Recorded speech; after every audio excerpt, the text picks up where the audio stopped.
20-րդ դարի սկզբում աշխարհը փոխվում էր։ Մարդկությունը հավատում էր տեխնոլոգիայի ուժին։ Գնացքները դառնում էին ավելի արագ, քաղաքները ավելի մեծ, շենքերը ավելի բարձր։ Մարդիկ սկսեցին մտածել, որ գրեթե ամեն ինչ հնարավոր է, եւ հենց այդ ժամանակ ծովերում սկսվեց մի մեծ մրցակցություն. ով կկառուցի ամենամեծ, ամենաշքեղ եւ ամենահզոր նավը։ Այդ մրցակցության կենտրոնում էր բրիտանական White Star Line ընկերությունը։ Նրանք ցանկանում էին ստեղծել մի նավ, որը պարզապես մարդկանց չէր տեղափոխի մի մայրցամաքից մյուսը։ Նրանք ցանկանում էին ստեղծել լողացող քաղաք, նավ, որը կդառնար հարստության, տեխնոլոգիայի եւ մարդկային առաջընթացի խորհրդանիշ։ Այդ գաղափարից ծնվեցին 3 հսկայական նավեր, որոնք պետք է փոխեին ծովային ճանապարհորդության պատմությունը։ Դրանք էին Օլիմպիկը, Տիտանիկը եւ Բրիտանիկը։ Առաջինը պետք է կառուցվեր Օլիմպիկը, երկրորդը Տիտանիկը, երրորդը Բրիտանիկը։ Այդ ժամանակ ոչ ոք չէր կարող պատկերացնել, որ այս 3 նավերի պատմությունը կդառնա ոչ միայն հպարտության, այլ նաև ողբերգության պատմություն։ Շատերը, երբ լսում են Տիտանիկ անունը, մոռանում են, որ նրանից առաջ արդեն գոյություն ուներ մեկ այլ հսկա նավ՝ Օլիմպիկը։ Օլիմպիկը դարձավ այն նախագիծը, որի հիման վրա ստեղծվեց Տիտանիկը։ Նրանց կառուցումը սկսվեց Բելֆաստում, Հարլանդ and Wolff նավաշինարանում։ Այդ ժամանակ նավաշինությունը պահանջում էր հսկայական աշխատանք։ Հազարավոր մարդիկ մասնակցում էին կառուցմանը՝ մետաղագործեր, ինժեներներ, փականագործներ, նկարիչներ, դիզայներներ։ Յուրաքանչյուր դետալ պետք էր պատրաստել մեկ ճշգրտությամբ։ Օլիմպիկը ջուր իջեցվեց 1910 թվականի հոկտեմբերի 20-ին։ Այդ պահը մեծ իրադարձություն էր։ Մարդիկ հավաքվել էին տեսնելու հսկայական նավը։ Նրա չափերը տպավորիչ էին, երկարությունը մոտ 269 մետր, բարձրությունը բազմահարկ շենքի չափ։ Նավի վրա կային այնպիսի հարմարություններ, որոնք շատերի համար անհավանական էին թվում։ Առաջին դասերի ուղևորներն ունեին շքեղ սենյակներ, ռեստորաններ, գրադարաններ, մարզասրահ, լողավազան, զբոսանքի տարածքներ։ Այն ժամանակ շատերը ասում էին, որ նման նավը ցույց է տալիս մարդու հաղթանակը բնության նկատմամբ։ 1911 թվականին Օլիմպիկը սկսեց իր ծառայությունը։ Նրա առաջին ճանապարհորդությունները հաջող էին։ Նավը համարվում էր անվտանգ, հարմարավետ եւ հուսալի։ Նրա կապիտանը Էդվարդ Սմիթը նույնպես հայտնի էր։ Այո, հենց նույն Էդվարդ Սմիթը, որը 1 տարի անց պիտի ղեկավարեր Տիտանիկը։ Օլիմպիկի օգնությամբ նա շատ լավ փորձ ձեռք բերեց այդ տեսակի նավերը ղեկավարելու համար։ Նա ճանաչեց կառուցվածքը, գիտեր հնարավորությունները եւ հենց այդ պատճառով White Star Line-ը վստահեց նրան Տիտանիկի առաջին ճանապարհորդությունը, բայց Օլիմպիկի պատմությունը ամբողջովին հարթ չէր։ 1911 թվականի սեպտեմբերի 20-ին տեղի ունեցավ դեպք, որը հետագայում դարձավ շատ կարևոր։ Օլիմպիկը բախվեց բրիտանական ռազմական մի նավի։ Բախման հետևանքով Օլիմպիկը վնասվեց։ Նավը ստիպված վերադարձավ վերանորոգման։ Այս դեպքը հետագայում դարձավ բազմաթիվ քննարկումների պատճառ։ Ոմանք սկսեցին հարցնել. արդյոք Օլիմպիկը այնքան էլ հաջող նախագիծ չէր։ Արդյոք նա ուներ թաքնված խնդիրներ, թե դա պարզապես դժբախտ պատահար էր։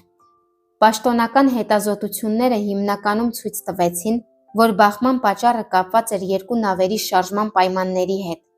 Բայց տարիներ անց հենց այս դեպքն էր դառնալու Օլիմպիկի փոխարինման հայտնի վարկածի հիմքը։ Երբ Օլիմպիկը արդեն ճանապարհորդում էր, սկսվեց նրա կրտսեր եղբոր՝ Տիտանիկի կառուցումը։ Նավի անունը գալիս էր հին հունական դիցաբանության տիտաններից։ Այն պետք է ցույց տար ուժ եւ մենություն։ Կառուցողները ցանկանում էին, որ Տիտանիկը լինի ավելի լավը, ավելի հարմարավետ եւ ավելի շքեղ, քան Օլիմպիկը։ Որոշ մանրամասներ նույնիսկ փոխվեցին։ Առաջին դասի տարածքները դարձան ավելի շքեղ, ավելացվեցին նոր սրահներ։ Նավը ոչ միայն պետք է լիներ տրանսպորտ, այլ նաև փորձառություն։ Նման նավ կառուցելը հեշտ չէր։ Աշխատողները ստիպված էին աշխատել ծանր պայմաններում։ Մեծ պողպատե հատվածները միացվում էին ձեռքով։ Հազարավոր գամեր էին օգտագործվում։ Նավի յուրաքանչյուր հատված պետք էր ստուգել։ Այսօր մենք տեսնում ենք Տիտանիկը որպես լեգենդ, բայց այն ժամանակ դա պարզապես հսկայական ինժեներական նախագիծ էր, որի վրա աշխատում էին սովորական մարդիկ։ Շատերը նույնիսկ չէին պատկերացնում, որ իրենց աշխատանքի արդյունքը մի օր ամբողջ աշխարհը կճանաչի։ 1911 թվականի մայիսի 31-ին Տիտանիկը ջուր իջեցվեց։ Հազարավոր մարդիկ հավաքվել էին այդ օրը։ Նրանք տեսան, թե ինչպես հսկայական նավը առաջին անգամ մտավ ջրի մեջ։ Դա հաղթանակի պահ էր։ Մարդիկ հավատում էին ապագային, հավատում էին, որ այս նավը մարդկային հանճարի գագաթնակետն է։ Բայց այդ գեղեցիկ օրը ոչ ոք չգիտեր, թե ինչ ճակատագիր էր սպասվում այդ նավին։ Տիտանիկը պարզապես նավ չէր, այն իր մեջ ուներ տարբեր աշխարհներ՝ առաջին դաս, երկրորդ դաս, երրորդ դաս, եւ այդ երեք աշխարհները ճանապարհորդում էին նույն նավով, բայց ապրում էին տարբեր իրականություններում։ Առաջին դասի ուղևորները աշխարհի ամենահարուստ մարդկանցից էին։ Այստեղ էին գործարարներ, արդյունաբերողներ, հայտնի ընտանիքներ։ Նրանցից էին Իսիդոր եւ Իդա Շտրաուսները։ Իսիդորը հայտնի գործարար էր եւ կապված էր Մայքուս խանութների հետ։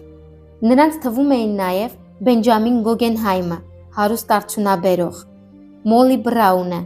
կին, որը հետագայում հայտնի դարձավ իր խիզախության համար։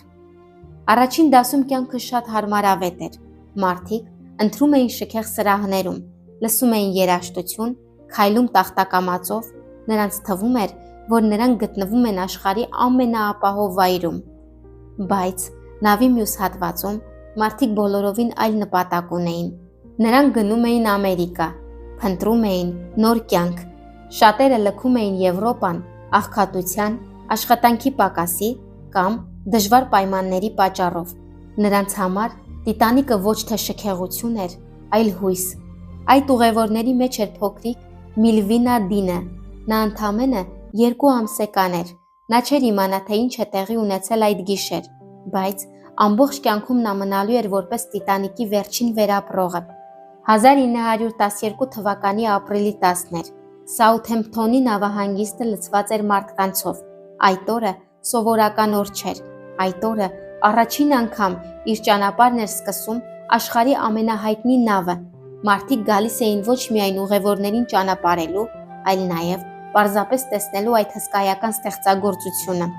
Տիտանիկը կանգնած էր նավահանգստում, հսկայական, սպիտակ եւ փայլուն։ Նրա կողքին մարդիկ փոքր էին թվում, շատերը նայում էին նրան եւ ասում. այսպիսի նավը չի կարող վտանգի հանդիպել։ Այդ ժամանակ այդ միտքը շատ տարածված էր։ Նավը համարվում էր իր ժամանակի ամենաանվտանգներից մեկը։ Նավի հրամանատարը Էդվարդ Ջոն Սմիթն էր։ Նա արդեն երկար տարիներ աշխատել էր ծովում։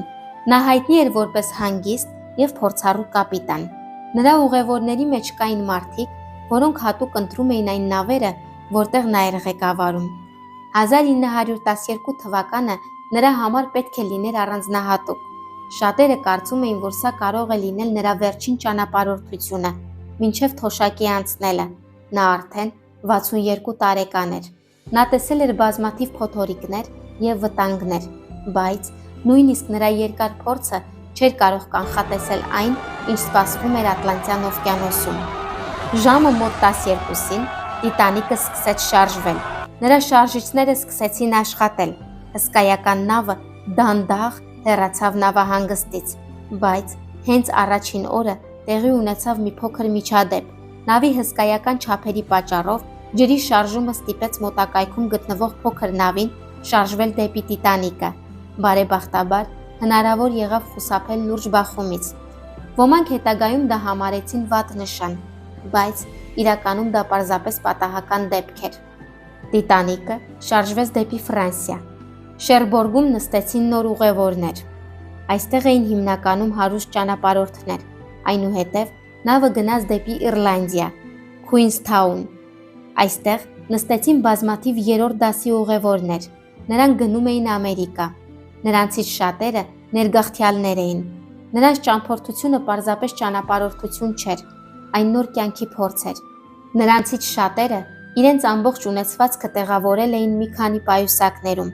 Նրանք թողնում էին իրենց ծննդավայրերը հույս ունենալով, որ Ամերիկայում իրենց երեխաները կունենան ավելի լավ ապագա։ Տիտանիկի պատմությունը հետաքրքիր է ոչ միայն նավի պատճառով, այն հետաքրքիր է մարդկանց պատճառով։ Յուրաքանչյուր ուղևոր ուներ իր պատմությունը։ Իսիդոր Շտրաուսը հարուստ եւ հայտնի մարդ էր։ Նա կապված էր ամերիկյան խոշոր առևտրային աշխարհի հետ, բայց նրան շատերը հիշում էին ոչ միայն իր հարստության համար, նրան ճանաչում էին որպես ընտանիքին նվիրված մարդ։ Նրա կողքին էր կինը՝ Իդան։ Նրանք երկար տարիներ միասին էին։ Նրանք արդեն անցել էին կյանքի բազմաթիվ դժվարություններ։ Նրանց համար այս ճանապարհորդությունը պետք է լիներ պարզապես վերադարձ դեպի տուն։ Նրանք չէին պատկերացնում, որ իրենց անունները մի օր կհիշվեն որպես Տիտանիկի ամենահուզիչ պատմություններից մեկը։ Բենջամին Գոգենհայնը նույնպես առաջին դասի ուղևոր էր։ Նա հարուստ ընտանիքից էր։ Նրա կյանքը կապված էր բիզնեսի հետ։ Նա ճանապարհորդում էր իր սպասավորների հետ։ Նրա պատմությունը հատկապես հայտնի դարձավ վերջին ժամերի պատճառով։ Երբ նա հասկացավ իրական վտանգը, նա որոշեց պահպանել իր արժանապատվությունը։ Նրա վերջին խոսքերը դարձան լեգենդ։ Մարգարետ Բրաունը, որը հետագայում հայտնի դարձավ որպես անխորտակելի Մոլի Բրաուն, նույնպես գտնվում էր նավում։ Նա ամերիկուհի էր։ Նա հայտնի դարձավ իր ուժեղ բնավորությամբ։ Խորտակման ժամանակ նա օգնեց մյուսներին։ Հետագայում նա դարձավ այն մարդկանցից մեկը, որոնց անունները կապվեցին փրկության եւ քաջության հետ։ Նավի ամենափոքր ուղևորը փոքրիկ Միլվինա Դինն էր։ Նա ընդամենը 2 ամսեկան էր։ Նա ճանապարհորդում էր ընտանիքի հետ։ Նրա հայրը Բերտրամ Դինը ցանկանում էր տեղափոխվել Ամերիկա։ Նա հավատում էր, որ այնտեղ կարող է նոր կյանք սկսել, բայց ճակատագիրը այլ բան էր պատրաստել։ Միլվինան չէր հիշելու այդ գիշերը, բայց ամբողջ աշխարհը հիշելու էր նրան։ Ապրիլի 14-ը սկսվեց սովորական։ Ոչ ոք չէր պատկերացնում, որ սա լինելու է Տիտանիկի վերջին օրը։ Եղանակը լավ էր։ Օվկիանոսը հանգիստ էր։ Նավը շարունակում էր շարժվել դեպի Նյու Յորք։ Ուղևորները զբաղված էին իրենց առօրյայով։ Այդ օրը Տիտանիկը ստացավ մի քանի հաղորդագրություն սառցաբեկորների մասին։ Այլ նավերը տեղեկացնում էին, որ տարածքում կան սառույցներ։ Այսօր շատերը հարցնում են, ինչու չկանգնեցին։ Այն ժամանակ նավերը հաճախ էին հանդիպում սառույցների, եւ շատ կապիտաններ փորձում էին շարունակել ընթացքը, բայց հետագայում պարզվեց, որ այդ գիշերվա պայմանները սովորական չէին։ Առաջին դասի ուղևորների համար այդ երեկոն անցնում էր շքեղ պայմաններում։ Նրանք ընթրում էին, խոսում էին, ծիծաղում էին, ոմանք նույնիսկ քննարկում էին, թե երբ կհասնեն Նյու Յորք։ Նրանք չէին գիտակցում, որ ընդամենը մի քանի ժամ հետո նրանց կյանքը ամբողջությամբ փոխվելու է։ Երրորդ դասում նույնպես մարդիկ ապրում էին իրենց սովորական կյանքով։ Երեխաները պատրաստվում էին քնելու, ընտանիքները խոսում էին ապագայի մասին։ Գիշերվա 23:40-ին մոտ դիտորդական աշտարակում գտնվող մարդիկ նայում էին առաջ, մթություն էր, ծովը գրեթե անշարժ էր, եւ հանկարծ մի մութ զանգված հայտնվեց նավի ճանապարհին, սառցաբեկորը։ Դիտորդ Ֆրեդերիկ Ֆլիթը անմիջապես ազդանշան տվեց, բայց ժամանակը շատ քիչ էր։ Կամրջում անմիջապես սկսեցին գործողությունները։ Առաջին սպա Ուիլյամ Մերդոկը հրաման տվեց փոխել ուղղությունը։ Նավը փորձեց շրջվել, բայց Տիտանիկը չափազանց մեծ էր։ Այն չէր կարող մի ակնթարթում փոխել ճանապարհը, եւ տեղի ունեցավ այն պահը, որը փոխեց պատմությունը։ Բախումը շատերի պատկերացրածի նման հսկայական պայթյուն չէր։ Շատ ուղևորներ նույնիսկ չարթնացան։ Ոմանք զգացին փոքր ցնցում, ոմանք լսեցին տարօրինակ ձայն, բայց նավի ներսում սկսվեց աղետը։ Ջուրը սկսեց մտնել վնասված հատվածներ։ Նավի ստեղծողներից Թոմաս Էդրույսը գնաց ստուգելու վնասները։ Նա գիտեր Տիտանիկի յուրաքանչյուր հատվածը։ Նա նայեց իրավիճակին եւ հասկացավ ճշմարտությունը։ Նավը չէր փրկվելու։ Այդ լուրը ամենադժվարն էր, որովհետեւ մարդիկ դեռ հավատում էին, որ ինչ որ հրաշքով ամեն ինչ կլուծվի։ Կապիտան Սմիթը հրամայեց պատրաստել նավակները, սկսեց մարդկանց տարհանումը, բայց խնդիրները շատ էին։ Մարդիկ չէին ցանկանում հավատալ, որ վտանգ կա։ Ոմանք չէին ցանկանում թողնել իրենց ընտանիքները, ոմանք հրաժարվում էին նստել նավակ։ Այդ գիշերը մարդիկ ցույց տվեցին իրենց իրական բնավորությունը։ Ոմանք վախեցան, ոմանք խուճապի մատնվեցին, բայց շատերը ցուցաբերեցին անհավանական քաջություն։ Շտրաուսները, Էնդրյուսը, նվագախմբի երաժիշտները, նրանք դարձան պատմության խորհրդանիշներ։ 1915 թվականի ապրիլի 15-ի գիշերն էր, ժամանակը անցնում էր, բայց Տիտանիկի վրա գտնվող մարդկանց համար ամեն վայրկյանը կարծես հավերժություն լիներ։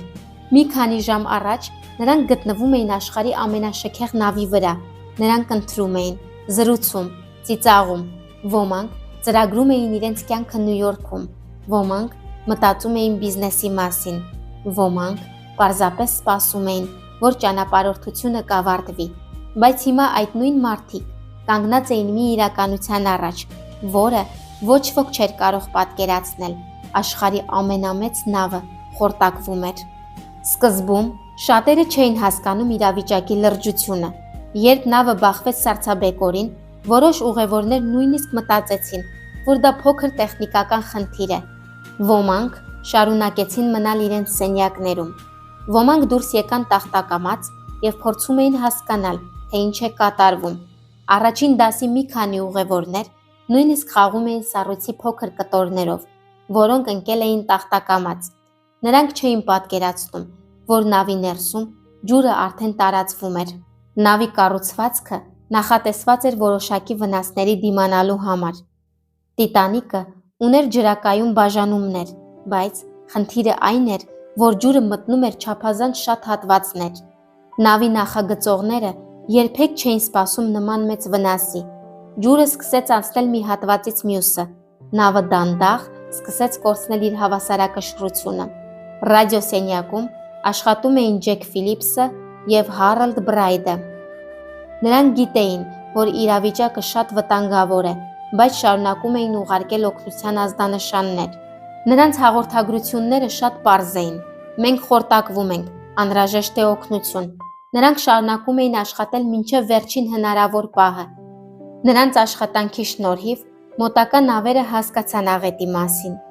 Գիշերվա ընթացքում ամեն ինչ արագ փոխվեց։ Սկզբում մարդիկ դեռ հույս ունեին, հետո սկսեցին հասկանալ իրականությունը։ Հսկայական նավը, որը համարվում էր ժամանակի հրաշքը, այլևս չէր կարող փրկվել։ Այս նավի ամենահայտնի պատմություններից մեկը կապված է նավի երաժիշտների հետ։ Նրանք հավաքվեցին տախտակամածին և սկսեցին նվագել։ Նրանց նպատակը մարդկանց հանգստացնելն էր։ Պատկերացրեք այդ պահը՝ մութ օվկիանոս, սառը քամի, մարդիկ վախի մեջ, և այդ ամենի մեջ հնչում է երաժշտություն։ Երաժիշտները գիտեին, որ իրենց կյանքը նույնպես վտանգված է, բայց նրանք մնացին իրենց տեղում, նրանցից ոչ մեկը չփրկվեց։ Նրանց անունները մնացին որպես քաջության օրինակ։ Երբ սկսեցին իջեցնել փրկարար նավակները, Իդա Շտրաուսին առաջարկեցին տեղ զբաղեցնել։ Նա կարող էր փրկվել։ Նա կին էր և այդ ժամանակ գործում էր կանոնը՝ կանայք և երեխաները առաջինը, բայց Իդան չցանկացավ հեռանալ ամուսնուց։ Իսիդոր Շտրաուսը նույնպես հրաժարվեց նստել նավակ։ Նա չէր ցանկանում վերցնել մեկ ուրիշի տեղը։ Նրանք ընտրեցին մնալ միասին։ Վերապրածների պատմություններով վերջին անգամ նրանց տեսել էին կողք կողքի։ Մի ամբողջ կյանք միասին ապրած երկու մարդիկ վերջին պահին նույնիսկ միասին էին։ Թոմաս Էնդրյուսը այն մարդն էր, որը ստեղծել էր Տիտանիկը։ Նա գիտեր, որ նավը կորած է, բայց նա չէր փախչում։ Նա շրջում էր նավով և փորձում էր օգնել մարդկանց։ Նա վերջին պահին չփորձեց փրկվել։ Նա մնաց իր ստեղծած նավի հետ։ Գուգենհայմը, հասկանալով իրավիճակը, պատրաստվեց իր վերջին պահերին։ Ըստ վերապրածների պատմությունների, նա հագավ իր լավագույն հագուստը և ասաց, որ ցանկանում է հեռանալ այս աշխարհից որպես ջենթլմեն։ Նրա պատմությունը դարձավ այն մարդկանց խորհրդանիշներից մեկը, որոնք նույնիսկ մահվան առաջ փորձում էին պահպանել արժանապատվությունը։ Գիշերվա մոտ ժամը 2-ին իրավիճակը դարձավ ծայրահեղ։ Փրկարար նավակներից մեծ մասը արդեն ջրի վրա էր, բայց շատ մարդիկ դեռ գտնվում էին նավի վրա, ոմանք չէին հասցրել, Ոմանք չէին հավատացել մինչև վերջին պահը, ոմանք բաժանվել էին ընտանիքներից։ Տիտանիկը այլևս չէր կարող մնալ ջրի վրա։ Նավի առջևի հատվածը ամբողջությամբ մտել էր ջրի տակ։ Հսկայական նավը սկսեց բարձրանալ եւ թեքվել։ Այդ պահը սարսափելի էր։ Մարդիկ հասկանում էին, որ վերջը եկել է։ Ժամը մոտ 2:20-ին Տիտանիկը ամբողջությամբ անհետացավ Ատլանտյան օվկիանոսի խորքերում։ Մի քանի վայրկյանում աշխարհի ամենահայտնի նավը դարձավ պատմություն։ Երբ Տիտանիկը անհետացավ ջրի տակ, փրկված մարդիկ մնացին սառը օվկիանոսում։ Նրանք գտնվում էին փոքր փրկարար նավակներում։ Նրանց շուրջը միայն ջուր էր ու մութ։ Նրանք սպասում էին օգնության։ Օգնության եկավ Քարփաթիա նավը։ Նրա կապիտանը Արտուր Ռոստրոնը որոշեց արագ շարժվել դեպի աղետի վայր։ Նավը վտանգավոր պայմաններում անցավ սառցաբեկորների միջով։ Երբ նրանք հասան, տեսան մի տեսարան, որը երբեք չէին մոռանա։ Փրկարար նավակներ, սառած մարդիկ, լռություն, շատերը այլևս չկային։ Փրկվածներից շատերը չգիտեին, ով է կենդանի մնացել։ Նրանք փնտրում էին հարազատներին, ամուսինները կորցրել էին միմյանց, երեխաները կորցրել էին ծնողներին, ընտանիքները բաժանվել էին ընդամենը մի քանի րոպեում։ Փրկվեց նաև փոքրիկ Միլվինա Դինը։ Նրա մայրը եւ եղբայրը նույնպես փրկվեցին, բայց հայրը Բերտրամ Դինը զոհվեց։ Միլվինան դարձավ Տիտանիկի ամենաերիտասարդ վերապրողներից մեկը։ Տարիներ անց նա հաճախ էր խոսում այդ պատմության մասին։ Միլվինան չէր հիշում այդ գիշերը, բայց գիտեր, որ իր ամբողջ կյանքը կապված է այդ նավի հետ։ Աղետից հետո սկսեցին մեծ հետաքրքրություններ։ Մարդիկ ցանկանում էին պատասխաններ։ Ինչպես կարող էր նման մեծ նավը խորտակվել։ Ով էր պատասխանատու։ Ինչպես կարելի էր կանխել դա։ Հետաքրքրությունները բացահայտեցին բազմաթիվ խնդիրներ։ Փրկարար նավակները քիչ էին։ Վտանգավոր տարածքում նավը մեծ արագությամբ էր շարժվում։ Սառույցի մասին զգուշացումները բավարար ուշադրության չէին արժանացել։ Տիտանիկը դարձավ դաս ամբողջ աշխարհի համար։ Դրանից հետո փոխվեցին ծովային անվտանգության կանոնները։ Նավերը սկսեցին ունենալ ավելի շատ փրկարար նավակներ։ Ստեղծվեցին ավելի լավ վերահսկման համակարգեր։ Ավելի խիստ դարձան կապի կանոնները։ Այս ողբերգությունը փրկեց հազարավոր մարդկանց ապագայում։ Տիտանիկի խորտակումից հետո աշխարհը երկար ժամանակ ապրում էր այդ ողբերգության հիշողությամբ։ Բայց կար մի մեծ հարց, որը տասնամյակներ շարունակ մնաց անպատասխան. որտեղ է գտնվում Տիտանիկը։ 1912 թվականին մարդիկ գիտեին միայն մոտավոր տարածքը, որտեղ նավը անհետացել էր, բայց Ատլանտյան օվկիանոսը հսկայական էր։ Նավը գտնվում էր հազարավոր մետր խորության վրա։ Այդ ժամանակ տեխնոլոգիաները պարզապես չէին կարող հասնել այդպիսի վայրեր։ Տարիներ շարունակ տարբեր մարդիկ փորձեցին գտնել նավը։ Ոմանք ցանկանում էին գիտական ուսումնասիրություններ անել, ոմանք ցանկանում էին բացահայտել պատմական գաղտնիքներ, ոմանք էլ պարզապես ցանկանում էին տեսնել աշխարհի ամենահայտնի նավը, բայց որոնումները շատ դժվար էին։ Օվկիանոսի հատակը լի էր անհայտ տարածքներով։ 3800 մետր խորության վրա ճնշումն այնքան մեծ է, որ սովորական սարքավորումները չէին կարող աշխատել։ 1980-ականներին ամերիկացի օվկիանոսագետ Ռոբերտ Բալարդը սկսեց հետաքրքրվել Տիտանիկով։ Նա հասկանում էր, որ նավը գտնելու համար պետք է օգտագործել նոր տեխնոլոգիաներ։ Նրան անհրաժեշտ էր սարք, որը կարող էր շարժվել օվկիանոսի խորքում եւ ուղարկել տեսանյութեր։ Այդ ժամանակ ստեղծվեցին հատուկ հեռակառավարվող սարքեր։ Դրանք կարող էին ուսումնասիրել այն վայրերը, որտեղ մարդը չէր կարող հասնել։ 1985 թվականի սեպտեմբերի 1-ին տեղի ունեցավ պատմական մի պահ։ Բալադի թիմը ծովի հատակում հայտնաբերեց մի մեծ կառույց։ Սկզբում նրանք տեսան միայն փոքր մասեր։ Հետո պարզ դարձավ, որ դրանք նավի մնացորդներ էին։ Նրանք գտել էին Տիտանիկը։ Ավելի քան 70 տարի անց մարդկությունը կրկին տեսավ այն նավը, որը դարձել էր լեգենդ։ Երբ տեսախցիկները ցույց տվեցին Տիտանիկը, շատերի համար դա հուզիչ պահ էր։ Այնտեղ մթության մեջ կանգնած էր պատմության ամենահայտնի նավերից մեկը։ Նավի առաջնամասը համեմատաբար լավ էր պահպանվել։ Հետևի մասը ավելի ծանր էր վնասված։ Պարզվեց նաև, որ Տիտանիկը խորտակվելիս բաժանվել էր երկու մասի։ Տասնամյակներ շարունակ մարդիկ պատկերացնում էին, թե ինչպես է նավը ընկել ջրի տակ։ Այժմ առաջին անգամ նրանք տեսան իրական պատկերը։ Տիտանիկի շուրջը ծովի հատակում տարածված էին հազարավոր իրեր։ Դրանք կարծես պատմում էին մարդկանց կյանքի մասին։ Այնտեղ կային ափսեներ, բաժակներ, կոշիկներ, ճամպրուկներ, ժամացույցներ, զարդեր, նավի մասեր։ Ամենահուզիչ գտածոներից էին կոշիկների զույգերը։ Դրանք հիշեցնում էին, որ այնտեղ ոչ թե պարզապես մետաղի կտորներ էին, այլ մարդկանց պատմություններ։ Գիտնականները պարզեցին, որ Տիտանիկը դանդաղ քայքայվում է։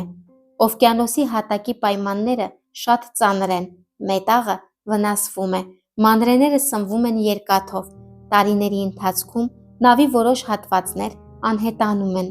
Մի օր Տիտանիկը կարող է ամբողջությամբ վերանալ, բայց նրա պատմությունը չի վերանա։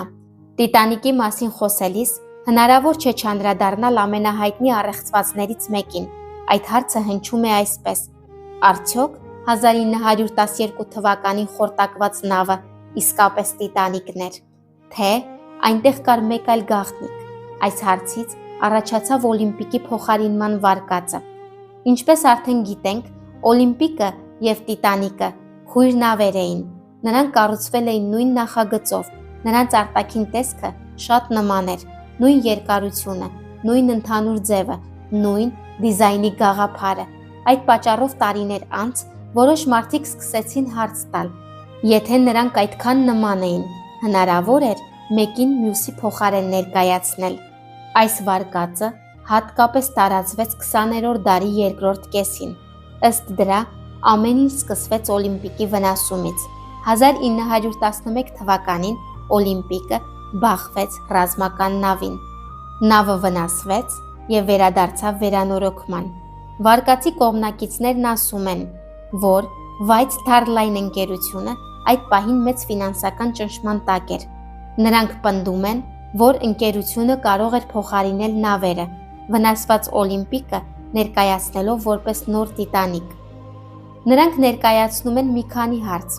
Առաջինը, ինչու երկու նավերն այդքան նման էին։ Երկրորդը, ինչու Օլիմպիկի վթարը տեղի ունեցավ հենց Տիտանիկի կառուցման ժամանակաշրջանում։ Եվ երրորդը, արդյոք ապահովագրական գումարը կարող էր լինել պատճառ։ Նրանց կարծիքով, եթե վնասված նավը հնարավոր չէր շահագործել, ընկերությունը կարող էր փորձել խուսափել մեծ կորուստներից։ Պատմաբանների և նավային մասնագետների մեծ մասը համարում է, որ այս տեսակետը չի համապատասխանում փաստերին։ Առաջին պատճառը նավերի տարբերություններն են։ Չնայած նմանությանը, Օլիմպիկը և Տիտանիկը նույնական չէին։ Կային տարբերություններ կառուցվածքում և ներքին հատվածներում։ Երկրորդ պատճառը.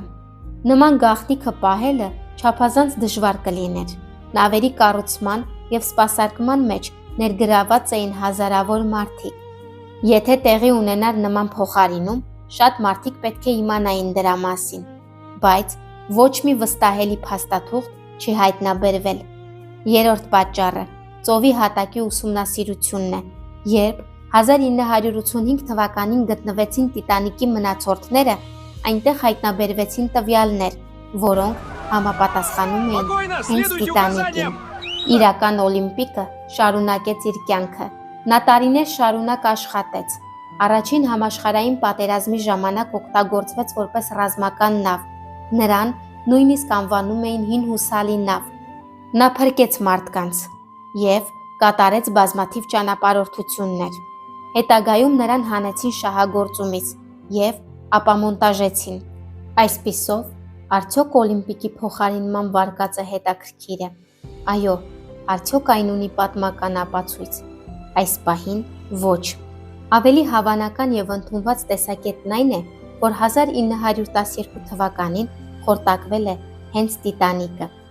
Բայց այս վարկածը շարունակում է ապրել, որովհետև Տիտանիկի պատմությունը մարդկանց համար միայն աղետ չէ, այն նաև առեղծված է, եւ երբ պատմության մեջ կա մեծ ողբերգություն, մարդիկ միշտ փորձում են գտնել այն հարցի պատասխանը. իսկ իրականում ինչ տեղի ունեցավ այդ գիշեր։ Տիտանիկի պատմությունը ամբողջությամբ չի սահմանափակվել միայն 1912 թվականի գիշերով։ Մարդիկ տարիներ շարունակ փորձել են հասկանալ ոչ միայն այն, թե ինչու խորտակվեց Տիտանիկը, այլ նաև ինչ պատմություն ուներ նրա ավագ եղբայրը՝ Օլիմպիկը։ Քանի որ երկու նավերը շատ նման էին, Օլիմպիկը դարձավ Տիտանիկի ամենամեծ առեղծվածներից մեկի կենտրոնը։ 1911 թվականին, երբ Օլիմպիկը սկսեց իր աշխատանքը, այն համարվում էր տեխնիկական հրաշք։ Նավը նախատեսված էր երկար տարիներ ծառայելու համար։ Նրա վրա աշխատում էին հարյուրավոր մարդիկ, կապիտանները վստահում էին նրան։ Ուղևորները սիրում էին նրա հարմարավետությունը։ Առաջին ճանապարհորդությունների ընթացքում Օլիմպիկը համարվում էր White Line-ի հպարտությունը, բայց շատ արագ նրա պատմության մեջ հայտնվեց առաջին մեծ խնդիրը։ 1911 թվականի սեպտեմբերի 20-ին Օլիմպիկը գտնվում էր Անգլիայի հարավային ափերի մոտ։ Նրա կողքով շարժվում էր բրիտանական ռազմական նավը։ Երկու նավերն ընթանում էին մոտ տարածության վրա։ Այդ ժամանակ նավերի շարժման օրենքները շատ բարդ էին։ Մեծ նավերը ջրի հոսանք էին ստեղծում իրենց շուրջը, եւ երբ Օլիմպիկը փոխեց ուղղությունը, տեղի ունեցավ վտանգավոր իրավիճակ։ Ռազմական նավը մոտեցավ եւ բախվեց Օլիմպիկին։ Բախումը վնասեց երկու նավերին։ Օլիմպիկի մի հատված վնասվեց։ Նավը ստիպված վերադարձավ վերանորոգման։ Սովորական պատմության մեջ սա պարզապես նավային վթար էր, բայց տարիներ անց մարդիկ սկսեցին այլ կերպ նայել այդ դեպքին։ Նրանք հարցնում էին. եթե Օլիմպիկը վնասվել էր, ինչ վիճակում էր նա իրականում։ Արդյոք վերանորոգումը բավարար էր։ Եվ արդյոք White Line-ը կորուստներ ուներ։ Այս հարցերն աստիճանաբար դարձան այն հիմքը, որի վրա կառուցվեց փոխարինման տեսությունը։ Դավադրության տեսության կողմնակիցները ասում են, White Line-ը այդ ժամանակ մեծ գումարներ էր ծախսել, նոր նավերի կառուցումը շատ թանկ էր։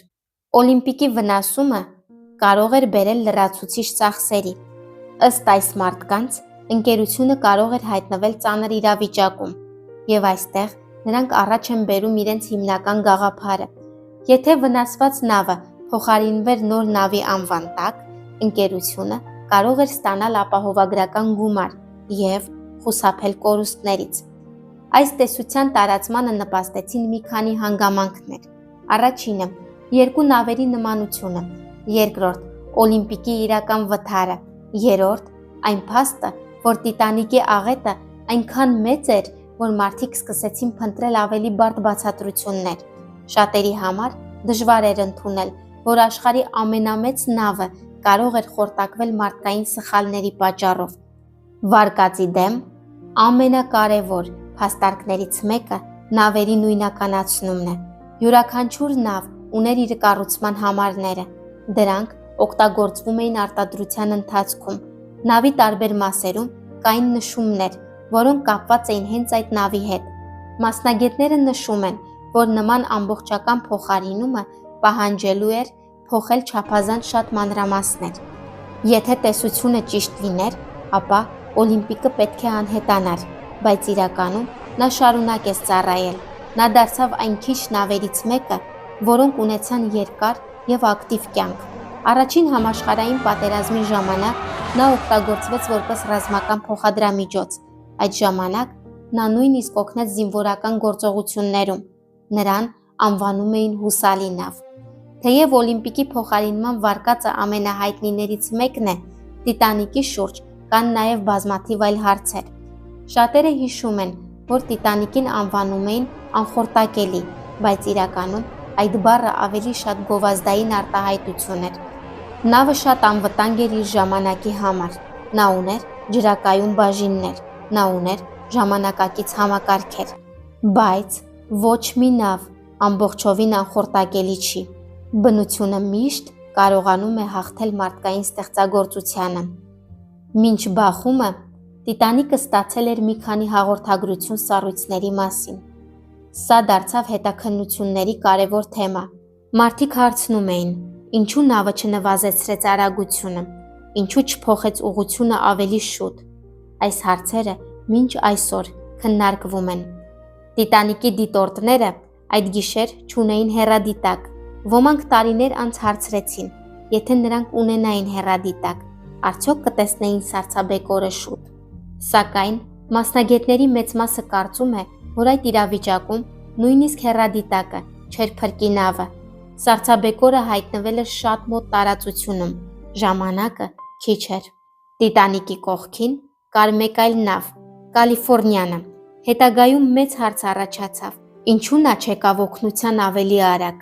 Կային վկայություններ, որ Կալիֆորնիանը գտնվում էր տարածքում։ Այս պատմությունը դարձավ ամենաքննարկվող թեմաներից մեկը։ Ոմանք ասում էին, որ եթե օգնությունը շուտ հասներ, ավելի շատ մարդիկ կարող էին փրկվել։ Տիտանիկի պատմությունը միայն մի նավի կորուստ չէ,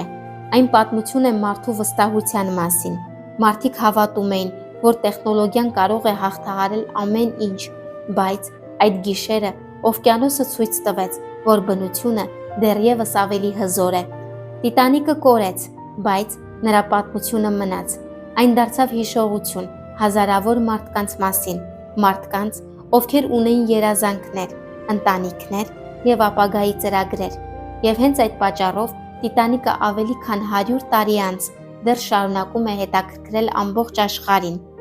Տիտանիկի պատմությունը հաճախ պատմում են որպես նավի աղետի պատմություն, բայց իրականում դա հազարավոր մարդկանց պատմություն է։ Նավը միայն պողպատից եւ մեքենաներից կազմված կառույց չէր։ Այն իր մեջ ուներ մարդկանց երազանքները, վախերը, սերը եւ վերջին ընտրությունները։ Այդ գիշեր Ատլանտյան օվկիանոսում յուրաքանչյուր մարդ ուներ իր սեփական պատմությունը։ Էդվարդ Սմիթը երկար տարիներ համարվում էր ծովի մարդ։ Նա ղեկավարել էր բազմաթիվ նավեր, նրա փորձը մեծ էր եւ ուղևորները վստահում էին նրան։ Տիտանիկի ճանապարհորդությունը շատերի համար նրա կարիերայի գագաթնակետն էր։ Նա արդեն հասել էր այն տարիքին, երբ կարող էր հեռանալ ծովից։ Շատերը կարծում են, որ սա լինելու էր նրա վերջին ճանապարհորդությունը, բայց այն դարձավ նրա վերջին ուղևորությունը։ Բախումից հետո Սմիթը ստիպված էր ընդունել ամենադժվար իրականությունը։ Նավը հնարավոր չէր փրկել։ Նա պետք է կազմակերպեր մարդկանց փրկությունը։ Այդ պահին նրա վրա էր հազարավոր մարդկանց ճակատագիր։ Նա հրամաններ էր տալիս եւ փորձում էր պահպանել կարգ ու կանոնը, բայց ժամանակը շատ քիչ էր։ Նավի վերջին րոպեների մասին տարբեր վկայություններ կան։ Ոմանք ասում են, որ նրան վերջին անգամ տեսել են կամրջի մոտ։ Մյուսները պատմում են, որ նա մնացել է մինչև վերջ, նրա մարմինը երբեք չգտնվեց։ Թոմաս Էդրյուսը, նա Տիտանիկի գլխավոր նախագծողներից էր։ Նա գիտեր նավի յուրաքանչյուր մանրուք, գիտեր ինչքան ուժեղ է նավը, նա գիտեր նաև, թե ինչ սահմաններ ունի այն։ Երբ նա ուսումնասիրեց վնասը, հասկացավ այն, ինչը շատերը չէին ուզում ընդունել։ Տիտանիկը դատապարտված էր։ Ըստ վերապրածների պատմությունների, Էդրյուսը չէր փորձում փրկվել։ Նա շրջում էր նավով, օգնում էր մարդկանց, նույնիսկ խորհուրդներ էր տալիս, թե ինչպես հագնել փրկաբաճկոնները։ Նրա համար այդ պահին կարևոր էր ոչ թե սեփական կյանքը, այլ այն մարդկանց կյանքերը, որոնք գտնվում էին իր ստեղծած նավի վրա։ Տիտանիկի նվագախմբի պատմությունը դարձել է ամենահայտնիներից մեկը։ Երաժիշտներից ղեկավարը Ուոլաս Հարթլին էր։ Երբ սկսվեց խուճապը, նրանք գնացին տախտակամած։ Նրանց նպատակը մարդկանց հանգստացնելն էր։ Նրանք նվագում էին, մինչ շուրջը մարդիկ պայքարում էին կյանքի համար։ Ոչ ոք հաստատ չգիտի, թե որն էր նրանց վերջին երգը։ Տարիների ընթացքում տարբեր պատմություններ են տարածվել, բայց ոչ մի բան հաստատ չէ։ Նրանք մնացին իրենց տեղում, նրանք կարող էին փորձել փրկվել, բայց նրանք ընտրեցին օգնել ուրիշներին։ Նրանց պատմությունը դարձավ որպես անձնազոհության խորհրդանիշ։ Տիտանիկի վերջին վերապրողը Միլվինա Դինն էր։ Նա ծնվել էր 1912 թվականին եւ նավի վրա ամենափոքր ուղևորներից էր։ Նա այնքան փոքր էր, որ չէր հիշել այդ գիշերը, բայց նրա ամբողջ կյանքը կապված մնաց Տիտանիկի հետ։ Նրա ընտանիքը ցանկանում էր տեղափոխվել Ամերիկա։ Նրանք երազում էին նոր կյանք սկսելու մասին, բայց աղետը փոխեց ամեն ինչ։ Նրա հայրը զոհվեց, Միլվինան, մայրը եւ եղբայրը փրկվեցին։ Տարիներ անց նա դարձավ այն մարդը, ով պահպանում էր Տիտանիկի հիշողությունը։ Նա պատմում էր այդ դեպքի մասին մինչև իր կյանքի վերջը։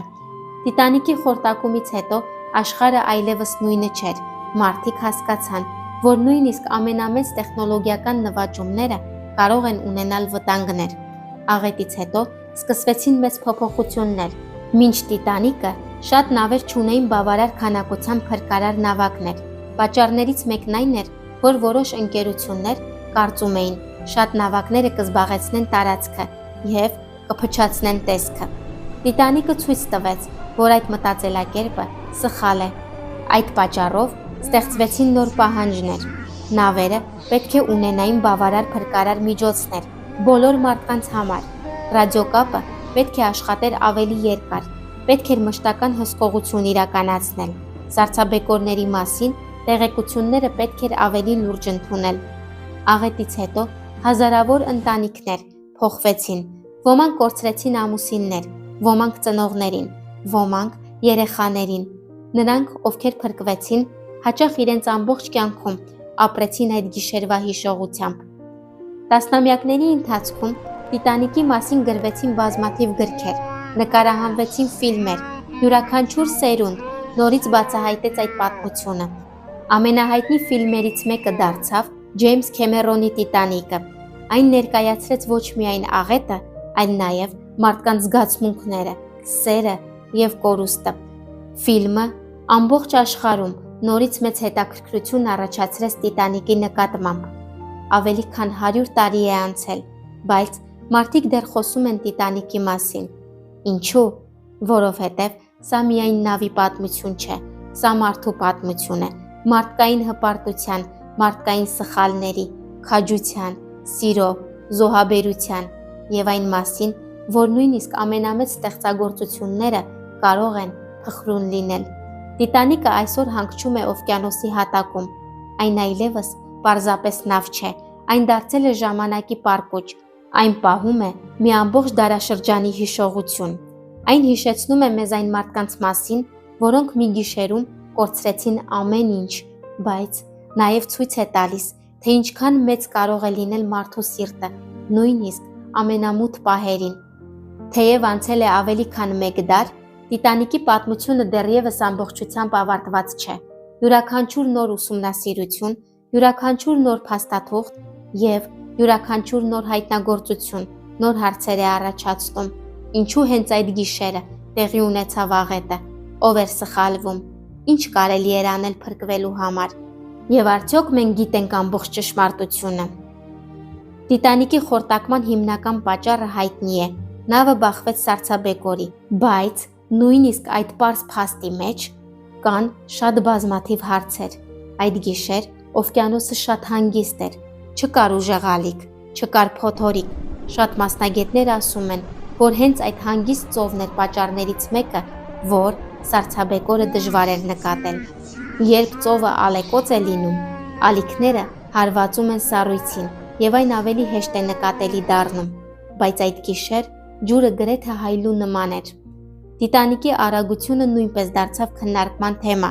Նավը շարժվում էր բավական բարձր արագությամբ։ Որոշ մարդիկ հարցնում էին, եթե նավը դանդաղ շարժվեր, հնարավոր էր փրկվել։ Մասնագետների կարծիքները տարբեր են։ Շատերը կարծում են, որ ավելի դանդաղ ընթացքը կարող է օգնել, բայց մյուսները նշում են, որ սառցաբեկորը հայտնվեց այնքան մոտ, որ նույնիսկ արագության փոքր փոփոխությունը կարող էր չփրկել նավը։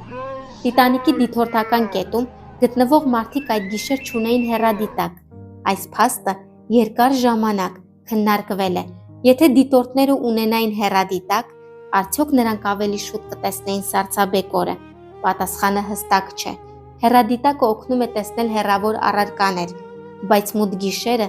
եւ հանգիստ ծովը դժվարացնում էին տեսանելիությունը։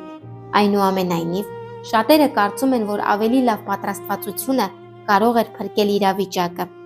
Տիտանիկի պատմության ամենաշատ քննարկվող հարցերից մեկը կապված է մեկ այլ նավի հետ։ Այդ նավը կոչվում է Կալիֆոռնիան։ Ըստ որոշ տվյալների, այն գտնվում էր Տիտանիկի մոտակայքում։ Եվ այստեղ առաջացավ մեծ հարց. ինչու Կալիֆոռնիանը չեկավ օգնության անմիջապես։ Այդ գիշեր Կալիֆոռնիանի անձնակազմը նույնպես տեսել էր լույսեր ծովում։ Հետագայում սկսվեցին քննարկումներ։ Արդյոք նրանք հասկացել էին, որ դա աղետի ազդանշան է։ Արդյոք հնարավոր էր ավելի արագ արձագանքել։ Այս հարցերը դարձան հետաքննությունների կարևոր մասը։ Տիտանիկի ամենացավալի փաստերից մեկն այն էր, որ նավի վրա բավարար փրկարար նավակներ չկային բոլոր մարդկանց համար, բայց այդ ժամանակ գործող կանոնները թույլ էին տալիս դա։ Նավը ուներ ավելի շատ նավակներ, քան պահանջվում էր օրենքով, բայց դրանք բավարար չէին բոլոր ուղևորների եւ անձնակազմի համար։ Այդ գիշեր այս կանոնը փրկեց շատ կյանքեր, բայց այն նաև ստեղծեց ողբերգական բաժանումներ։ Շատ տղամարդիկ ստիպված էին հրաժեշտ տալ իրենց ընտանիքներին, ոմանք հրաժարվեցին հեռանալ, ոմանք սպասեցին մինչև վերջ։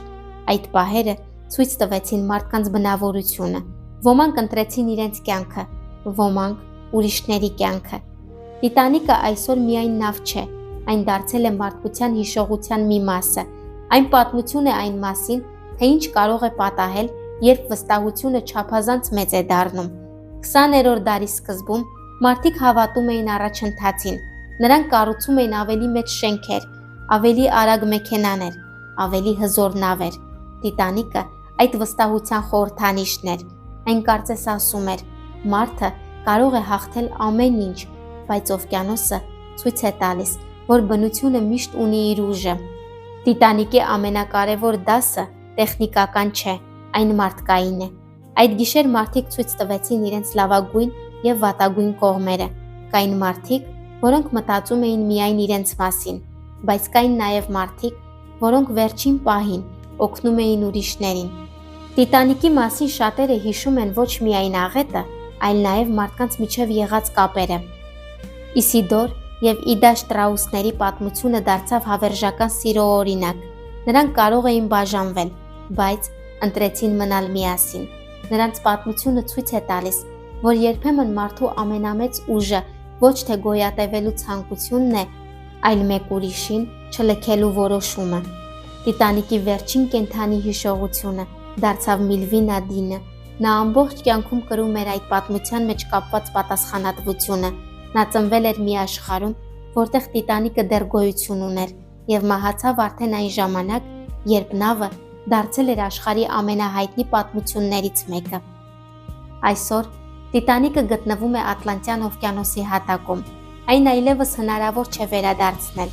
Ժամանակը եւ օվկիանոսը դանդաղ քայքայում են այն,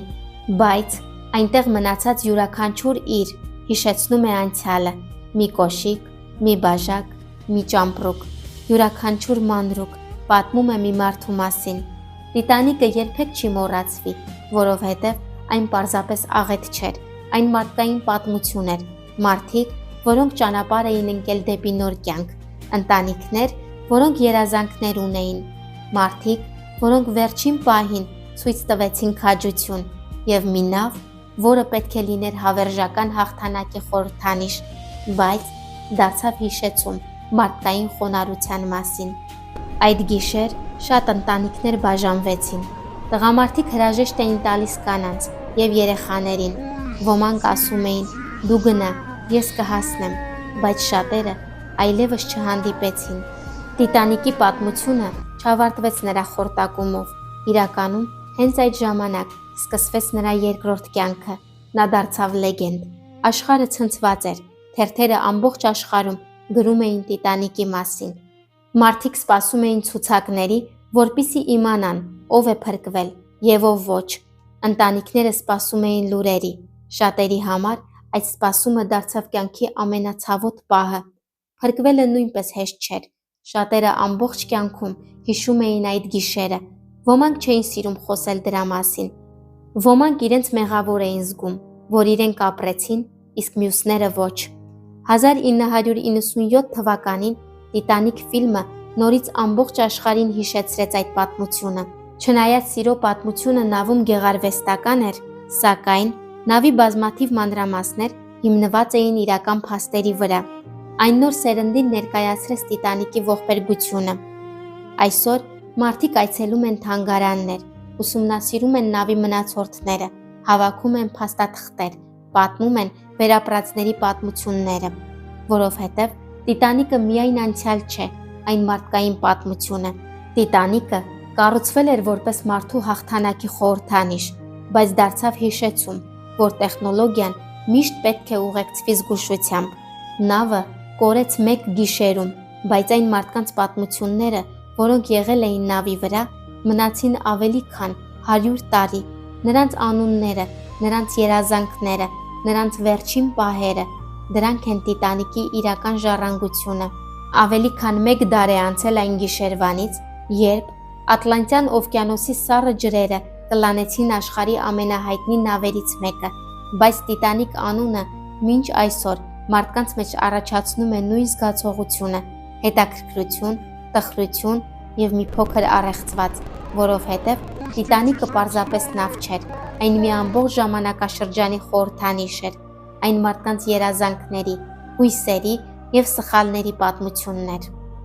Եթե այսօր նայենք Տիտանիկի պատմությանը, պետք է հիշենք ոչ միայն նավը, պետք է հիշենք մարդկանց, այն երիտասարդին, որը գնում էր նոր կյանք սկսելու, այն մորը, որը պաշտպանում էր երեխային, այն մարդուն, որը հրաժարվեց իր տեղից ուրիշի համար, այն աշխատակցին, որը մինչև վերջ կատարեց իր պարտքը։ Տիտանիկը կառուցվել էր որպես անխորտակելիության խորհրդանիշ, բայց դարձավ մարդկային խոնարհության խորհրդանիշ։ Այն ցույց տվեց, որ ամենամեծ ստեղծագործությունները նույնպես կարող են կոտրվել, բայց մարդկանց արարքները կարող են ապրել հավերժ։ Եվ գուցե հենց դա է Տիտանիկի իրական գաղտնիքը, ոչ թե այն, թե ինչու խորտակվեց նավը, այլ այն, թե ինչ ցույց տվեցին մարդիկ այդ վերջին գիշերը։